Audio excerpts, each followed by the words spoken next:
சங்கீதம் 19ஆம் அதிகாரம். வானங்கள் இறைவனின் மாட்சியை வெளிப்படுத்துகின்றன. வான்வெளி அவர்தம் கைகளின் வேலைப்பாட்டை விவரிக்கின்றது. ஒவ்வொரு பகலும் அடுத்த பகலுக்கு அச்செய்தியை அறிவிக்கின்றது. ஒவ்வொரு இரவும் அடுத்த இரவுக்கு அதை பற்றிய அறிவை வழங்குகின்றது. அவற்றுக்கு சொல்லும் இல்லை, பேச்சும் இல்லை, அவற்றின் குரல் செவியில் படுவதும் இல்லை. ஆயினும் அவற்றின் அறிக்கை உலகெங்கும் சென்றடைகிறது. அவை கூறும் செய்தி உலகின் கடையெல்லை வரை எட்டுகின்றது. இறைவன் அங்கே கதிரவனுக்கு ஒரு கூடாரம் அமைத்துள்ளார். மணவரையிலிருந்து புறப்படும் மணமகனைப் போல அது வருகின்றது. பந்தயத்தில் ஓடும் வீரரைப் போல் அது தன் பாதையில் ஓடுகின்றது.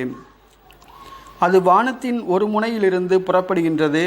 அதன் பாதை மறுமுனை வரையிலும் செல்கின்றது. அதன் வெப்பத்திற்கு மறைவானது ஒன்றுமில்லை. ஆண்டவரின் திருச்சட்டம் நிறைவானது, அது புத்துயிர் அளிக்கின்றது. ஆண்டவரின் ஒழுங்குமுறை நம்பத்தக்கது, எளியவருக்கு அது ஞானம் அளிக்கின்றது. ஆண்டவரின் நியமங்கள் சரியானவை, அவை இதயத்தை மகிழ்விக்கின்றன. ஆண்டவரின் கட்டளைகள் ஒளிமயமானவை, அவை கண்களை ஒளிர்விக்கின்றன. ஆண்டவரை பற்றிய அச்சம் தூயது, அது எந்நாளும் நிலைத்திருக்கும். ஆண்டவரின் நீதிநெறிகள் உண்மையானவை, அவை முற்றிலும் நீதியானவை. அவை பொன்னிலும் பசும் பொன்னிலும் மேலாக விலைமிக்கவை. தேனினும் தேனிடையினின்று சிந்தும் தெளி தேனினும் இனிமையானவை. அவற்றால் அடியேன் எச்சரிக்கப்படுகின்றேன். அவற்றை கடைப்பிடிப்போருக்கு மிகுந்த பரிசுண்டு.